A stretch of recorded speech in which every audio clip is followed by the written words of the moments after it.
Hi hello friends, welcome to Harikasri creations. ఈరోజు sweet షాప్లో దొరికే మైసూర్ పాక్ అనేది ఎలా చేయాలో నేర్చుకుందాం.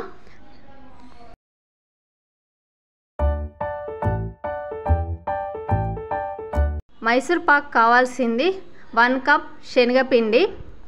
ఏ కప్పుతోటి శనగపిండి అయితే తీసుకున్నామో సేమ్ అదే కప్పుతోటి అన్ని కొలతలు అదే కప్పుతోటి తీసుకోవాలి.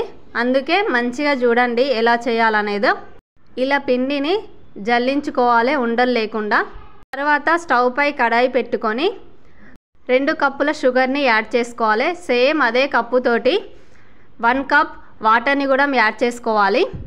వేరే స్టవ్ పై ఆయిల్ అనేది హీట్ చేసుకుందాం. ఒక కడాయి పెట్టుకొని అందులో 2 కప్పుల ఆయిల్ అనేది హీట్ చేసుకోవాలి. అన్నీ ఒకటే కప్పుతోటి మెజర్మెంట్ అనేది తీసుకోవాలి. స్టవ్ అనేది లో ఫ్లేమ్లో పెట్టుకొని తీగ పాకం వచ్చే వరకు కలుపుతూనే ఉండాలి. స్టవ్ని లో ఫ్లేమ్లోనే పెట్టుకొని ఇలా కలుపుతూనే ఉండాలి.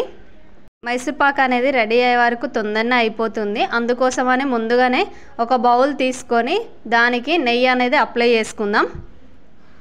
లోతుగా ఉండే బౌల్ అనేది తీసుకోండి, అప్పుడైతేనే పర్ఫెక్ట్గా వస్తుంది. షుగర్ సిరప్ అనేది దగ్గర పడుతుంది.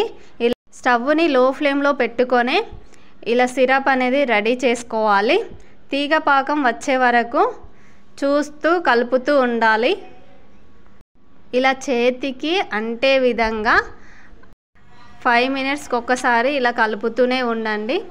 ఒకసారి ఇలా చెక్ చేసుకోండి గరిటెతోటి. స్టవ్ని అనేది లో ఫ్లేమ్లోనే పెట్టుకోండి, మర్చిపోకండి అస్సలు. ఇంకో సైడు ఆయిల్ అనేది హీట్ అవుతూ ఉంది. అది కూడా స్టవ్ అనేది లో ఫ్లేమ్లోనే పెట్టుకొని హీట్ చేసుకోవాలి. స్టవ్ అనేది ఆపకండి. ఇలా షుగర్ పాకం అనేది వచ్చింది చూడండి. ఇలా గరిటకు కొంచెం నెమ్మదిగా జారుతూ ఉంది. అలా అయితేనే పర్ఫెక్ట్గా వచ్చినట్టు. లేదంటే ఒక్కసారి ఇలా చేతితో చూడండి, వేలుతో ఇలా తీగగా వస్తుంది. అప్పుడైతేనే పర్ఫెక్ట్గా వచ్చినట్టు. నేను వీడియోలో చూపించే విధంగా పాకం అనేది రావాలి. అప్పుడైతేనే పర్ఫెక్ట్గా షుగర్ సిరప్ అనేది వచ్చిందని. ఇప్పుడు శనగపిండి అనేది కొంచెం కొంచెంగా తీసుకొని కలుపుతూ ఉండాలి. లేదంటే ఉండలు కడుతూ ఉంటుంది. అందుకోసమనే ఎంత ఫాస్ట్గా వీలైతే అంత ఫాస్ట్గా కలుపుతూ ఉండాలి.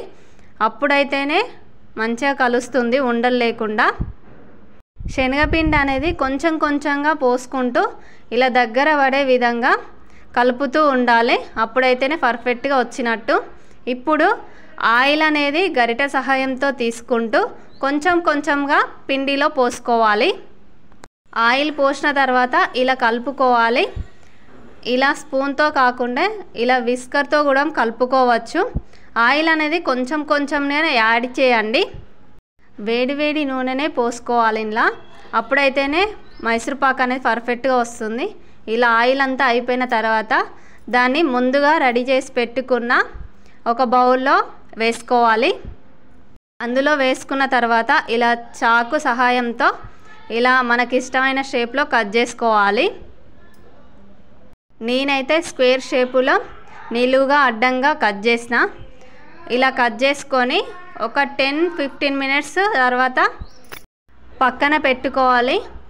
పక్కన ఒక 1/2 అవర్ అయినా పెట్టుకోండి. 1/2 అవర్ తర్వాత చల్లారినాక ఇలా ప్లేట్ తీసుకొని రివర్స్ చేయండి బౌల్ అనేది.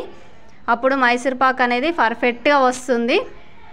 ఇలా నేను చెప్పే విధంగా చేసుకున్నారంటే ఒక్కసారే కాదు, ప్రతిసారి మన ఇంట్లో ఫంక్షన్ కానీ ఏదైనా పూజ ఉన్నప్పుడు కూడా చేసుకుంటారు. అంత పర్ఫెక్ట్గా వస్తుంది. బయటికి వెళ్ళి స్వీట్ షాప్లో కొనే పని లేకుండా ఇంట్లోనే ఇలా ప్రిపేర్ చేసుకోండి. చూడండి ఎంత గుల్లలు గుల్లలుగా వచ్చిందో. ఇలా పర్ఫెక్ట్గా వస్తుంది. ఇంట్లో ఒక్కసారి ట్రై చేసి ఎలా వచ్చిందో, ఎలా టేస్ట్ ఉందో కామెంట్ చేయండి. నా వీడియో కనుక నచ్చినట్టయితే ప్లీజ్ లైక్, షేర్, సబ్స్క్రైబ్ చేయడం మర్చిపోకండి.